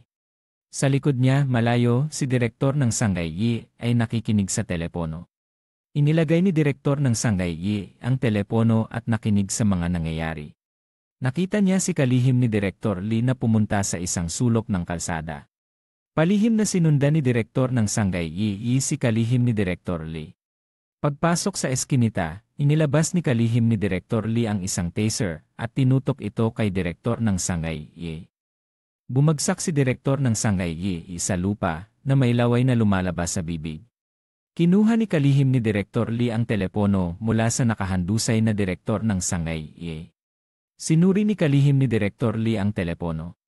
Lumabas sa telepono ang isang listahan ng mga pangalan at mga missed call. Nagtap si kalihim ni Direktor Lee sa screen ng telepono. Agad na tinawagan ni Park Hae-gon si Direktor Kim at tinanong kung ano ang nangyari. Sa parke, sinabi ni Park So-hyun, magaling, hanggang ngayon, hindi pa ako nagkakaroon ng laban na hindi natatapos sa isang suntok. Tumawa si Park So-hyun at ipinaliwanag, sa totoo lang, hindi matatapos ang laban na ito sa isang suntok lang, kung magpapatuloy tayo, hindi natin alam kung gaano katagal ito tatagal. Natawa si Daegun ng malamig at tinanong, ibig mong sabihin, madali kang manalo laban sa kahit sino? Naalala ni Daegun ang paalala ni Lee Sung-han na si Park So-hyun ay higit sa lahat. Medyo nag-alala si Daegun at nag-isip kung totoo nga ba yon. Tumawa si Park So-hyun at ipinaliwanag, sa totoo lang, hindi matatapos ang laban na ito sa isang suntok lang. Kung magpapatuloy tayo, hindi natin alam kung gaano katagal ito tatagal. Mahigpit na hinawakan ni Park So-hyun ang kanyang kamay at sinabi, pero hindi ko na kayang magpatumpik-tumpik pa. Kailangan talagang matapos ito ngayon. Isang itim na sasakyan ang biglang dumating, isa sa dalawang taga-subaybay ay nagturo kay Park So-hyun at Daegun, nandito sila. Dalawang tao ang bumaba mula sa sasakyan at mabilis na tumakbo papunta sa kanila, ang pangalan ng mabagsik na robot ay sumigaw, tigil muna, Park So-hyun. Hindi maintindihan ni Dagon kung ano ang nangyayari, tumingin siya sa magulong grupo. Isang grupo ng mga tao ang mabilis na pumalibot sa kanila. Isa sa kanila ay nag-alalang sumigaw, "Park So-hyun, ano ang balak mo?" Ang pangalan ng mabagsik na robot ay nagmadaling nagsabi. "Nakalimutan mo na ba ang mga nakasulat sa kontrata?" Tumingin si Dagon sa kanila nang may pagdududa, sino ba sila? Nag-alala si Dagon at nagtanong, ano ba talaga ang nangyayari? Pinakalma ni Park So-hyun na hindi kailangang mag-alala, ngunit nagtanong pa rin si Dagon nang may kuryosidad, bakit? Bakit parang wala kang pakialam? Medyo nagalit si Park So-hyun at malakas na sinabi, tulad ng sinabi ko kanina. Lumapit si Park So-hyun kay Dagon, balak siyang suntukin ng malakas, at malakas na sabi, tapusin mo na, wala akong maraming oras. Labis na nagulat ang mga taong nakapaligid sa nangyayari. Nang dumating ang suntok, mabilis na nakaiwas si Dagon.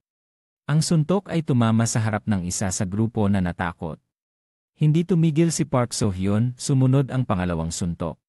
Malakas na pinayuhan ni Dagon na hintayin muna, hindi pwedeng tuloy-tuloy ang suntukan. Maaaring maapektuhan ang mga ikatlong partido. Parang hindi narinig ni Park So-hyun, itinaas ang paa at handang sipain si Dagon sa mukha. Mabilis na umikot si Dagon upang umiwas. Isa pang tao sa grupo ang tinamaan ng malakas na sipa ni Park So-hyun. Bumagsak ang taong tinamaan sa lupa, isang tingin lang ni Dagon, parang hindi siya masyadong naapektuhan. Sabay-sabay na tumakbo ang mga tao papunta kay Park So-hyun, sumigaw na hulihin siya agad. Sumiklab ang galit ni Park So-hyun, sinuntok at sinipa ang mga tao nang walang pakundangan, tapusin na natin ito. Patuloy na sinubukan ng grupo na palibutan si Park So-hyun habang siya ay galit na sumisigaw na bilisan. Patuloy na sinubukan ng grupo na palibutan si Park So-hyun habang siya ay galit na sumisigaw na bilisan. Ang mga taong sinuntok ni Park So-hyun ay nagbinitnit sa sakit, ye.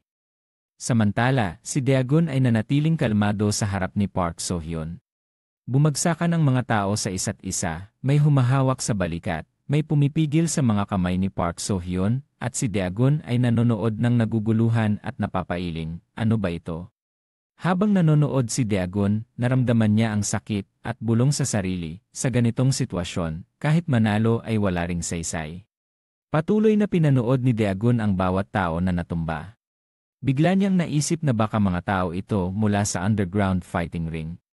Binuksan ang kotse, ang taong may itim na mukha ay malamig na nagpapaalala kay Dagon, "Hoy, may trabaho kami. Umalis ka na, huwag ka nang makagambala dito." Nang may humawak sa balikat niya, hindi natuwa si Dagon, tumingin ng malamig at nagtanong, "Ano nang sinasabi mo?" Nagbabanta ang taong may itim na mukha, "Kung ayaw mong mabugbog." Hindi pa niya natatapos ang sinabi, tinamaan na siya ng suntok ni Dagon. Natumba ang taong may itim na mukha sa harap ng dalawang kasama, at si Dagon ay muling nagsalita, "Anong klaseng usapan ito?" Naiinis si Dagon at sinabi, "Hindi ito trabaho ninyo, akin ito." Natumba ang taong may itim na mukha sa harap ng dalawang kasama, at si Dagon ay muling nagsalita, "Anong klaseng usapan ito?" Naiinis si Dagon at sinabi, "Hindi ito trabaho ninyo, akin ito." Labis na nagulat ang dalawang kasama, isa ang nagsabi, hindi pwedeng ganito." Ang isa pa ay nagdagdag, "Masyadong madalian ito." Pinagmasdan ni Dagon ang sitwasyon sa likod at sinabi, "Ako na ang bahala dito, maghintay kayo ng resulta." "Ako na ang bahala dito, maghintay kayo ng resulta." Ang batang may buhok na nakasabit ay humadlang, "Sandali, isasama mo ba kami sa paglilinis?" Napaisip si Dagon. Iniipit ang kamao at sumigaw, "Pak Hezoon, nakakainis ka na." Magkasamang nilabanan nina Park So-hyun at Dagon ang mga taong natumba. Si Park So-hyun ay galit na sumuntok at sumipa ng walang patumangga. Malamig na isinuntok ni Park So-hyun ang susunod na tao. Dumating ang isa pang itim na sasakyan, sumigaw ang mga natamaan, dumating na ang backup. Tumitig si Park So-hyun ng matindi. Lumingon si Park So-hyun na may alalahanin. Tumingin siya sa upuan sa kabilang dako at bulong sa sarili na wala na. Nasa bahay si Park So-jae, tumatawag ng malungkot at nag-aalala, mahigpit na hawak ang kamay at nagtanong, "Bakit hindi ka pa umuwi?" Hindi sinasagot ang tawag, bumulong si Park So-jae nang may takot, hindi pa rin sumasagot. "May nangyari na naman ba?" Muling nilapitan ng mga tao si Park So-hyun, hinahawakan ang mga kamay at balikat niya. Palitan ng mga tao ang paghawak sa kanya habang pilit siyang lumalaban. Nagpupumiglas si Park So-hyun para makawala agad. Labis na galit si Park So-hyun, ang mukha ay madilim at nakakatakot.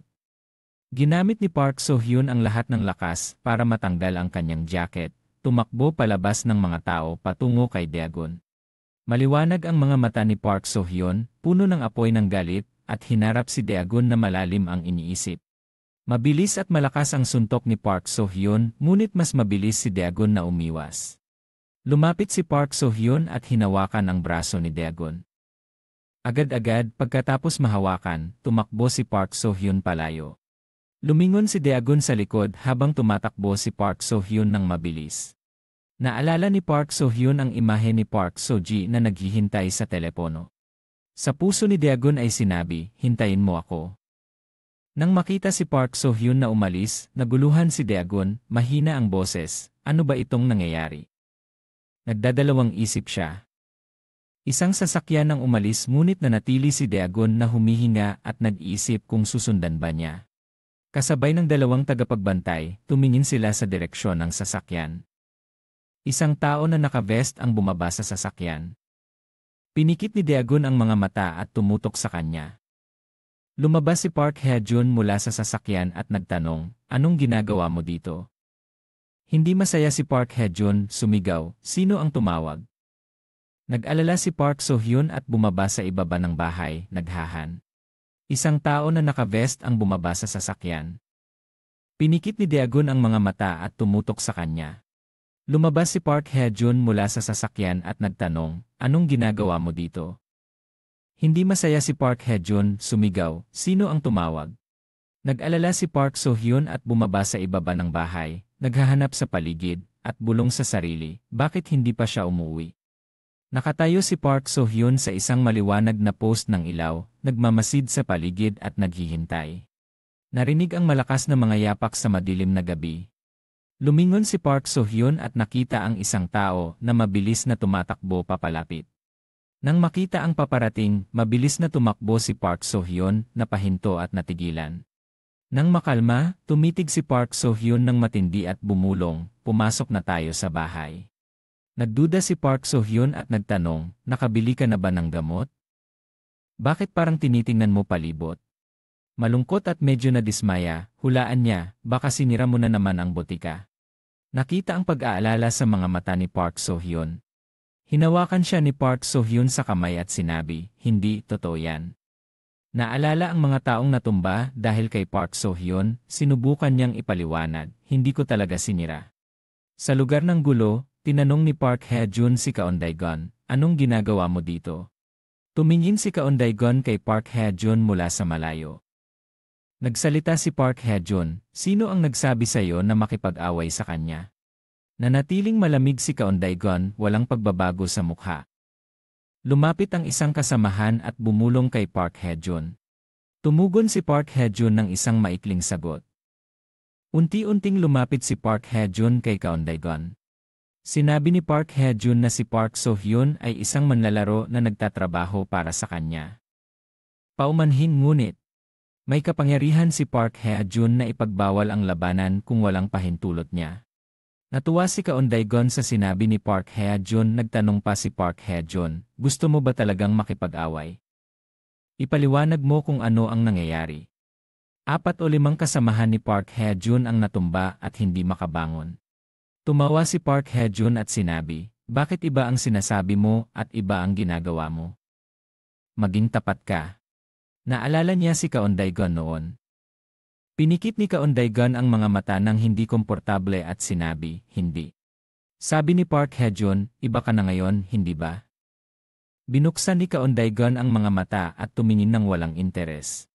Iwinagayway ni Park Hae-jun ang mga kamay sa magkabilang gilid, nagpapakita ng pagiging bukas palad, at sinabi, "Alam ko yan kaya sinubukan kitang tulungan.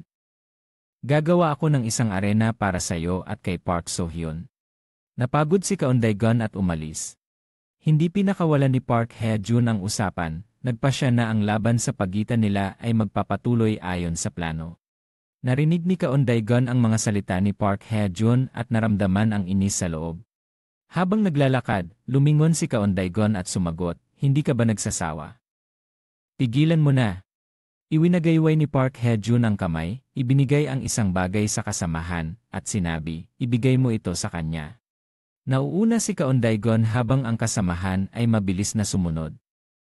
Nang makahabol ang kasamahan kay Kaunday-gun, tinawag niya ito, "Hoy." Tinawag niya ito, "Hoy." Ibinigay ng kasamahan ng isang papel kay Kaunday-gun at sinabi na ito ay isang business card. "Kung may kailangan ka, tawagan mo ako." Maingat na tiningnan ni Kaunday-gun ang business card. Hindi kalayuan, hawak ni Park Hae-jun ang telepono at sinabi, "Kung may kailangan ka, tawagan mo ako, magkaibigan tayo." Inilagay ni Kaunday-gun ang business card sa kanyang kamay. Nais niyang umalis ngunit hindi siya umusad. Park Hae-jun ay ngumiti ng malamig, nagpapakita ng determinasyon na, "Kung ito ay mapunta sa loob, akin na ito." Sa bahay ni Kaunday-gun, ang bag ay bastang itinapon ng sekretarya ni Direktor Lavey sa mesa. Pumasok ang sekretarya ni Direktor Lavey sa silid ng makina na nakasuot ng opisyal na damit, pinagmamasdan ang lahat sa screen, tahimik na nagpa siya na kailangan niyang makialam sa club ng ihi, kahit na ito ay labas sa plano. Ang mukha ng sekretarya ni Direktor Lavey ay naging balisa, iniisip na siya ay nasangkot na, kailangan niyang magplano. Tahimik na tinataya ng sekretarya ni Direktor Lavey na maaaring may panganib o baka ito ay isang magandang pagkakataon. Ang telepono sa malaking mesa ay patuloy na tumutunog. Ang mukha ng sekretarya ni Direktor Lavey ay naging balisa, iniisip na siya ay nasangkot na, kailangan niyang magplano. Tahimik na tinataya ng sekretarya ni Direktor Lavey na maaaring may panganib o baka ito ay isang magandang pagkakataon. Ang telepono sa malaking mesa ay patuloy na tumutunog. Lumapit ang sekretarya ni Direktor Lavey at sinagot ang tawag, "Alo, Daegun. Pupunta ako sa iyo," sabi ni Kao Daegun nang magkita sila. Ikinuwento niya sa sekretarya ni Direktor Lavey ang nangyari. Nagulat si Kao Daegun. Yumuko si Kao Daegun sa gilid ng mesa, habang ang sekretarya ni Direktor Lavey ay nakatayo sa tabi, nagtatanong, "Bakit ganoon? Sabi mo nga tapos na sa ilang minuto lang." Ikinuwento ni Kao Daegun ng may halong pag-aalala, parang may sira ang input ng makina, habang nakikipaglaban siya, bigla siyang tumakbo palayo. Nagulat din ang sekretarya ni Direktor Lavey, ganun kabilis na hindi mo na siya nasundan. Nag-atubiling sumagot si Kao Daegun, "Aladu Park Hyun." Nabanggit niya ang pangalan ng tao, ngunit bigla siyang nagbago ng usapan. "Aladu, may problema sa pag-isip, ayos lang, sa susunod ay magiging maayos na, walang problema." Nag-atubiling sumagot si Kao Daegun, "Aladu Park Hyun." Nabanggit niya ang pangalan ng tao, ngunit bigla siyang nagbago ng usapan. "Aladu, may problema sa pag-isip, ayos lang, sa susunod ay magiging maayos na, walang problema." Pinagsama-sama ng sekretarya ni Direktor Lavey ang mga daliri, nag-isip ng mabuti at sinabi, "Kung palalampasin mo ang pagkakataong ito, hindi ko alam kung kailan ka pa magkakaroon ng susunod." Tumingin si Kao Daegun sa ekspresyon ng sekretarya ni Direktor Lavey. Lumakad ng ilang hakbang, nagplano ang sekretarya ni Direktor Lavey. "Una, mas mabuti kung magpahinga ka muna sa pag-aaral ng ilang panahon." Lumapit siya sa mesa, binuksan ang kurtina at sinabing, "O, hindi, mas mabuti kung hindi ka nalalabas." Isinara ang pinto, tinakpan ang kurtina, nang makita ang kakaibang kilos ng sekretarya ni Direktor Lavey, pinigilan ni Kao Daegun, "Sandali lang." Nagtaka si Kao Daegun at tinanong ang gwardiya, "Ikaw ba ang magbabantay dito sa akin?" Nag-alala ang sekretarya ni Direktor Lavey, "Sandali lang ito." Ipinaliwanag ng sekretarya ni Direktor Lavey na kung pupunta siya sa underground arena, kailangan niyang iwasan ang mga panganib. "Ano ang gusto mo?" Itinuro ni Kao Daegun gamit ang isang daliri na parang may lihim na kahulugan. "Magsisimula ba ito ngayon?" Kinumpirma ng sekretarya ni Direktor Lavey, "Kung may kailangan ka, sabihin mo lang, tutulungan kita ng buong puso para maiwasan ang anumang panganib." Nang makita ni Kao Daegun na hinawakan ng sekretarya ni Direktor Lavey ang kandado ng pinto, nag-alala siya at sumigaw, ngunit mahirap naman. Parang pamamaalam, sinabi lang ng sekretarya ni Direktor Lavey, "Kung may kailangan ka, tawagan mo lang ako." Nag-isa si Kao Daegun sa bahay, Ang mga mata niya ay puno ng pagkairita, mumurmurong, hanggang kailan mo balak gawin ito? Kinuha ni Cao Daegun ang business card mula sa kanyang bulsa, sinabi, narito na, at tiningnan ito ng malabo. Sa business card ay may impormasyon at isang simbolo ng gintong tigre. Pagkatapos makita ang business card, naayos ni Cao Daegun sa isip ang unang lumabas sa kanyang isipan, isa lang iyon. Sa isang matagal ng kumpanya na naging lumana. Sa loob ng opisina, 2 tauhan na mukhang pusa ay binugbog hanggang namamaga ang mga mata at tumutulo ang ilong. Nag-aalala si Director Kim, anong nangyari? Paano ito nangyari? Isa sa kanila ay ngumiti ng bahagya. Hinawakan ni Director Kim ang braso ng tauhan na may galit, sinabi ko sa inyo na bantayan, bakit ganito ang nangyari? Sige, magpahinga na kayo. Nang umalis ang 2 tauhan, nagalit si Director Kim, anong oras na ba ito? Ang tauhan ay palaging nagrereklamo. Nakipagkita si Park Hae-jun kay Director Kim, na nagkwento na ang perang nakuha sa operasyon ay ginamit na para dalhin ang mga ito sa ospital. Hindi natuwa si Park Hae-jun, hindi pa ba ito naayos? Mahinang sagot ni Director Kim. Ipinaliwanag ni Director Kim na ang bayad sa pamamahala ng mga manlalaro ay ginamit para ayusin ang mga gulo. Pero mabuti na lang at naipatawag ko sila ayon sa sinabi mo. Alam mo ba na may labanan? Walang pakialam ang tingin ni Park Hae-jun, iniisip ni Park Hae-jun na kung tumpak ang sinabi, nangyari na ang lahat. Dahil sa tulong ng mga tao ng iniisip ni Park Hae-jun na marahil naramdaman na ito ni Daegun ng malinaw. Isang lakas na hindi pa nakikita noon. Bahagyang nipis ang mga mata ni Park Hae-jun, nagmuni-muni, nararamdaman niya ang isang tao na katulad ng Naalala ang underground arena, may isang tao na dahan-dahang naglalakad. Pinangunahan ni Park Hae-jun ang grupo at sumigaw, anong ginawa mo? Ang imahe ni Daegun ay nakatayo ng tuwid, matatag, matapos talunin ang isang grupo ng mga tao, dugo ay kumalat sa sahig. Maingat na tinanong ni Park Hae-jun, anong ginagawa mo dito? Tumingin si Daegun at maikli lang ang sagot, binayaran ko na sila. Nang marinig ito, isang tauhan sa grupo ay nakasimangot, ano nang sinasabi mo? Paulit-ulit na sinabi ni Park Hae-jun, pera. Ang imahe ni Daegun ay may mahabang itim na mga mata, mukhang pagod, tinuturing na leader na may malamig na ekspresyon. Tahimik na sinabi ni Park Hae-jun, ang ibig mong sabihin ay ang underground arena. Siyempre, ibibigay ko ang pera sa'yo. Nagmungkahi si Park Hae-jun, kung manalo ka, ibawas agad ang utang. Biglang umatake si Daegun. Mabilis ang kilos ni Daegun, hinila ang tauhan papalapit sa kanya, hindi ako ang kalaban mo.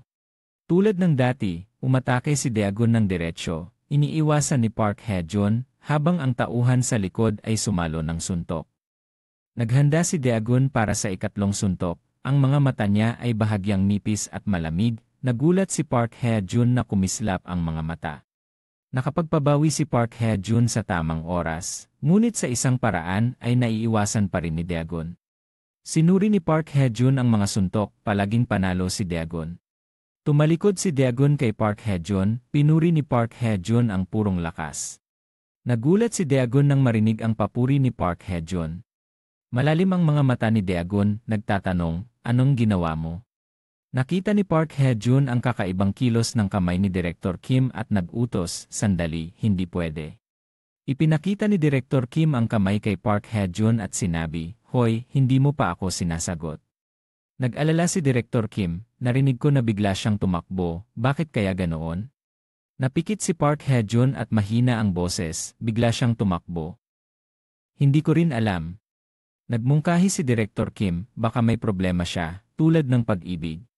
Tiningnan ni Park Hae-jun habang naninigarilyo, hindi maintindihan, tumawa si Director Kim, haha, hindi yon totoo, biro lang.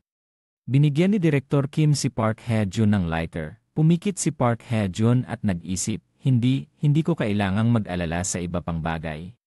Naalala ang sinabi ni Daegun, hindi ko problema si Daegun, gusto ko lang makipaglaban para kumita ng pera, pera lang. Humitit si Park Hae-jun ng ilang beses sa sigarilyo at muling nalito sa pag-iisip tungkol kay Daegun. Ang pinakamahalaga ay pera, walang dahilan para lumaban siya sa labas kung hindi siya kikita. Hindi ko problema si Dagon, gusto ko lang makipaglaban para kumita ng pera, pera lang. Humitit si Park Hae-jun ng ilang beses sa sigarilyo at muling nalito sa pag-iisip tungkol kay Dagon. Ang pinakamahalaga ay pera, walang dahilan para lumaban siya sa labas kung hindi siya kikita. Walang pakialam si Park Hae-jun, sa tingin ko wala siyang problema. Siguro gusto lang niyang mag-focus sa underground arena. Nagulat si Direktor Kim, talaga ba? Kung ganoon, sige na. Dumilim ang gabi sa apartment kung saan naroon si Park Soo-jae, tanging ilaw sa kalye ang bahagyang nagliliwanag. Hinanap ni Park Soo-jae ang mga kahon ng gamot at sinabi, lahat ba ito ay gamot? Sobra kang bumili. Dinala ni Dagon ang mangkok ng sopas kay Park Soo-jae habang hawak niya ang baso ng tubig at isang tableta. Nagtaka si Park Soo-jae, kain muna bago uminom. Tumingin sa mainit na sopas na kulay kayumanggi, naisip ni Park Soo-jae, ano ba ito? Tumingin sa kahon ng protina sa kusina, hawak ang mangkok, tinanong, anong sabaw ito? Nakita ang lahat ng malinaw, pagod si Park Soo-jae at nagreklamo, pagod na talaga ako, bakit mo pa gustong lagyan ng protina? Gusto kitang sampalin. Nakatayo si Dagon sa tabi ng kanyang kapatid na babae, pinagmamasdan ang sitwasyon ng hindi nagsasalita. Si Park Soo-jae ay pagod na sumandal sa mesa, balak nang pumasok sa loob para matulog dahil marahil ay kailangan niyang magpahinga, huwag mo siyang gisingin ha. Gusto kitang sampalin. Nakatayo si Dagon sa tabi ng kanyang kapatid na babae, pinagmamasdan ang sitwasyon ng hindi nagsasalita.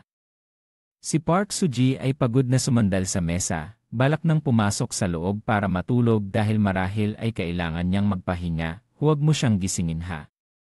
Bigla na lang binanggit ni Park Soo-jae ang pangalang Dagon, nagulat si Park Soo-jae at mabilis na lumingon ha.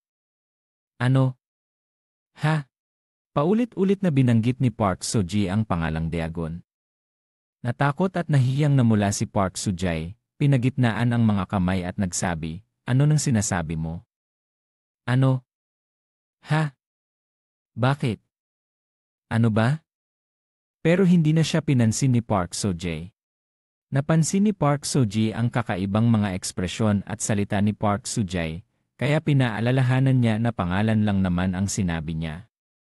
Nagtakip ng mukha si Park Soo-jae, nag-aatubiling sumagot, nga pala. Mabilis siyang lumabas ng lugar ng pagkain para umiwas, sinubukang ipaliwanag na marahil ay medyo pagod lang siya. Iniisip ko lang ito. Matatag na tumayo si Park Soo-jae at malamig na tinanong kung nakapasok na ba si Park Soo-jae sa bahay na ito. Pawis na pawis si Park Soo-jae at nag-aalala, hindi makasagot. Matalim ang mga mata ni Park Soo-jae na sinusuri ang kapatid na babae. Patuloy na nag-aalala si Park Soo-jae at hindi tumitigil ang pagpapawis. Biglang sinara ni Park Soo-jae ang pinto at iniwan ang isang sagot, hindi ko alam. Matutulog na ako. Nakatayo si Park Soo-jae, nag-iisip ng malalim. Tinawagan niya si Ham Sun-dim sa telepono, agad na sinabi, may ilang bagay akong gustong itanong. Sa dilim ng gabi, may isang tinig na marahil ay si Ham Sun-dim ang nagsabi, pasensya na po. Malapit na si Park Soo-jae at tanong, bakit hindi mo sinabi? Ang lalaking nasa litrato na yon. Binibigyang diin ni Park Soo-jae ang bawat salita, si Dagon. Tahimik si Ham Sun-dim, pilit na ipinaliwanag na dahil hindi pa malinaw ang impormasyon, natatakot siyang maapektuhan si Park Soo-jae. Nakatuon siya sa laban saon. Tahimik si Ham Sun-dim, pilit na ipinaliwanag na dahil hindi pa malinaw ang impormasyon, natatakot siyang maapektuhan si Park Soo-jae. Nakatuon siya sa laban sa underground arena. Mas mabuting hindi siya makialam sa pagpaparusa sa iba. Kaya naman sinabi ni Park Soo-jae, habang nag-aalala si Park Soo-jae, ang pangalang Dagon ay nakakalito kay Ham Sun-dim. Nakatingin si Park Soo-jae sa lungsod mula sa taas at sinabi, takot si Soo-jae na papatayin ko ang lalaking iyon. Itinago niya ito sa akin. Nagulat si Ham Sun-dim at tanong, hindi ba ibig mong patayin siya? Sagot ni Park Soo-jae, mas mahal ko si Soo-jae kaysa sa kahit ano sa mundo. Ipinaliwanag ni Park Soo-jae na ang pagmamahal ay hindi nangangahulugang pagbabawal. Hindi pipigilan si Suji sa kahit ano, dapat siyang maging mas malaya kaysa sa iba. Mabilis na tumugon si Park Seo-jae, hindi, mas tama na sabihin na dapat niyang gawin ang lahat ng gusto niya. Dagdag pa niya, kung gusto niya ng isang bagay, dapat makuha niya ito. Sa tulong ng kapatid na si Park Seo-ji na nasa bahay na may sakit, dahan-dahan niyang sinabi na kahit tao, bagay, o lalaki ay hindi exempted. Tumingin si Park Seo-ji kay Ham Sun-dim ng matindi at konklusyon, sa tingin ko iyon ang tunay na kalayaan. Tumutol si Ham Sun-dim, paano kung ayaw ng lalaking iyon kay Seo-jae? Naggitngit si Park Seo-ji at sinabi, kahit kailangan kong gumamit ng puwersa, gagawin ko ang lahat para magustuhan niya si Seo-jae. Nag-aatubili si Ham Sun-dim at tanong, ano ang balak mong gawin, Daegun? Pinayagan ni Park Seo-ji na magpalipad-lipad ang buhok sa hangin at patuloy na sinabi, siguro hindi mo alam, si Daegun ay 20 taong gulang na. Nagulat si Ham Sun-dim at tanong, paano mo nalaman yon? Ipinaliwanag ni Park Seo-jae, dapat magkaroon ng kalayaan si Seo-jae, pero una sa lahat, dapat siyang maging ligtas. Nag-alala si Park Seo-ji para sa kapatid na babae at sinabi, hindi ko alam ang layunin niya, pero ang lalaking hindi kilala na si Daegun ay maaaring maging panganib sa kanya. Hindi ko siya papayagang palaging nasa tabi ni Seo-jae. Nag-alala si Park Seo-ji para sa kapatid na babae at sinabi, hindi ko alam ang layunin niya, pero ang lalaking hindi kilala na si Daegun ay maaaring maging panganib sa kanya. Hindi ko siya papayagang palaging nasa tabi ni Seo-jae. Ang langit ay asul na may mga puting ulap na nagliliparan. Sa umaga sa apartment ng anak na babae, tumunog ang telepono sa ibabaw ng aparador. Nakahiga pa ang anak na babae sa kama at bulong, ibig sabihin, hindi ako papasok. Naalala ng anak na babae noong siya ay nahihirapan pa at may suot na salamin. Nag-isip siya ng malalim, ngunit sa kanyang ugali, hindi pagpasok sa paaralan ay normal na bagay, kakaiba lang ang pakiramdam na hindi pumasok. Umupo siya at tumingin sa bintana. Nakatuon ang tingin palabas, iniisip kung kailangan pa ba niyang magpatuloy sa pag-aaral pagkatapos ng proyekto, baka medyo malungkot. Ang sikat ng araw ay sumasalamin sa buong lugar ng tirahan ngayon, isang kamay ang mahigpit na humahawak sa kandado ng pinto. Nang makita ang pumasok ay si Park Hyun, nagalit si Park Hyun at sinabi, ano to, baliw ka ba? Nagbibihis pa ako. Sinubukan ni Park Hyun na ipaliwanag at payuhan, hindi ka maganda ang pakiramdam, dapat magpahinga ka ngayon. Huminto si Park Hyun sa pagbukas ng pinto, tinanggal ang damit na isinuot, at sinabi, kaya ko naman mag-isa, sinabi ko na hindi ako okay, sobra ka lang. Nagbabala si Park Hyun na kung hindi siya magpapahinga, kailangan niyang magpatingin sa ospital. Narinig iyon, mabilis na umakyat si Park Seo-ji sa maliit na kama, at sabi, alam ko na, magpapahinga ako dito. Hindi ito ospital o ano, huwag ka nang mag-alala. Hindi na pinansin ni Park Hyun, isinara ang pinto at nagpaalam ng good night. Lumabas si Park Hyun ng kwarto, si Park Seo-ji ay nakatayo sa gitna ng bahay. Bumalik si Park Hyun sa kanyang kwarto at binuksan ang aparador. Tiningnan ang mga damit sa loob, bahagyang nagkunot ang noo. Sa tahimik na umaga, mga estudyante ay nagtitipon-tipon papunta sa paaralan. Nagmamadaling mga hakbang, iba't ibang klase ng sapatos ang nakikita, may isang malaking peres ng sapatos na lumilitaw sa gitna ng karamihan. Lahat ay napansin at tumingin. Isang lalaki na may salamin ang tumawag sa kaibigan, Daegun, at ang kaibigan ay sumagot ng iha. Tinanong ng lalaki na may salamin, kanina ba yon? Ang kaibigan niya ay patuloy na nag-text at sabi, siraulo, totoong siraulo. Si Lee Sung-hwan at ang klase ay nagtatanong, hindi ba dumating si Daegun? Bakit siya pumapasok sa paaralan na ganito? Sa tabi, nagtatanong ang mga miyembro ng Banghodong, bakit kaya? Binuksan ni Lee Sung-hwan ang telepono at namangha. Nagkunot siya ng noo at muling tiningnan, nagulat. Mabilis siyang tumakbo sa bintana at tumingin palabas. Tinanong ni Banghodong, ano yon? Sumagot ang iba, bakit siya pumapasok? Binuksan ni Lee Sung-hwan ang telepono at namangha. Nagkunot siya ng noo at muling tiningnan, nagulat. Mabilis siyang tumakbo sa bintana at tumingin palabas. Tinanong ni Banghodong, ano yon? Sumagot ang iba, bakit siya pumapasok? Lumapit si Bang Hudong at si Lee Sung-hon para tingnan ng sabay. Bigla na lang, bakit? Bakit siya pumapasok sa paaralan? Tinanong ng iba habang nagmamadali at nakatingin ng mabuti, sino? Sino ang pumapasok? Ang malalakas na hakbang ay patuloy na naririnig.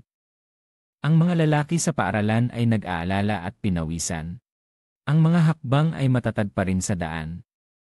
Ang ibang mga estudyante ay nakatingin ng hindi makapaniwala. Hindi makita ng iba dahil natakpan ng mga paa ang bintana, sigaw, sino yon? Ang mga hakbang ay papasok sa paaralan. Ang mga estudyante ay nagulat at nanatiling nakatitig sa likuran ni Park Hyun na naglalakad. Sa loob, patuloy na sinusubukan ng mga estudyante na makita siya, at may isang tinig na tumatawag kay Park Hyun.